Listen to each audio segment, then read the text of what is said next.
Having good accuracy in Destiny 2 can make or break your ability to finish gunfights on top. Most players have terrible accuracy. That's self-included. I've never had a really steady shot myself, and my aim was never consistent when I needed it to be. So that led me to search for ways to improve how I play and discover ways to practice better technique. I made the commitment to build a practice strategy and stuck to a regimen for a month, and I practiced either in my spare time or an hour before I jumped into the Crucible. My ability to land precise shots increased after the first week. As time went on, my aim and the steadiness of my trigger finger had improved. I found that I became way more relaxed and confident in those high-risk situations, and I started to build longer streaks. This was due to putting in the hours through repetition and practice outside of the Crucible. I've watched a lot of videos on improving your aim, but very few on methods that can be implemented and practiced, so I had to come up with my own methods in terms of discipline and training. Hello Warriors, this is Mars, and welcome to another Destiny 2 video. If you're interested in this type of content, hit that sub button and join my merry band of hardened warriors. I tend to make about one Destiny video per week. Like I said before, I've never had good accuracy until I dedicated time to building a regimen that works for my playstyle and that is engaging enough to keep me committed to training my skills every day. What you'll see in this video is a method that will train you to steady your aim, improve your ability to track moving and strafing targets, as well as utilizing the 40-60 rule and implementing that technique into practice. This is on top of improving your cover-to-cover movement and peak shooting. This training regimen is specifically designed for an anchoring playstyle, so the training will focus on medium to long range weapons such as hand cannons, bows, and sniper rifles. The practice strategy can work with other weapons, but it's most effective with what was listed. We'll start by traveling to Europa. I discovered this method while I was searching for more locations to train my accuracy. So there are a few areas that have these Braytech bots hovering around distinct locations. It was by chance that I discovered this method, and I've been using them to steady my aim and tracking ever since. If you focus on picking one target specifically, you will notice that they move sporadically, and they can not only be challenging to hit but hard to track. Shooting these bots can function like an aim trainer and can help you develop muscle memory for tracking moving targets. Granted, this is not going to simulate what can happen in a PvP match, but it can translate to Crucible by developing those core skills.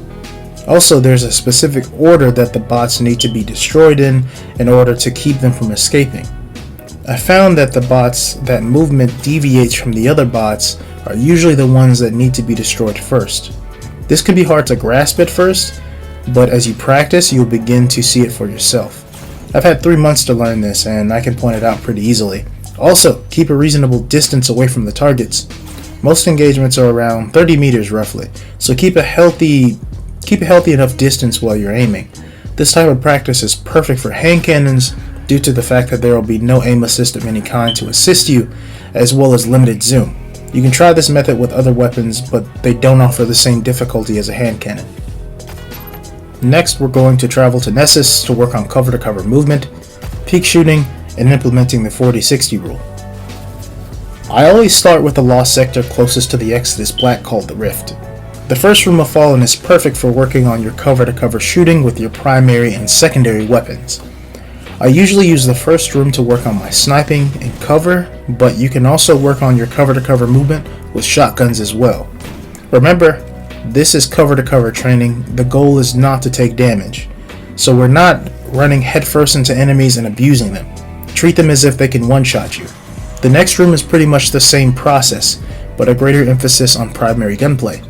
This room is perfect for working on cover-to-cover shooting techniques such as the 40-60 rule, which means 60% of your body should be taken up by cover, leaving only 40% exposed.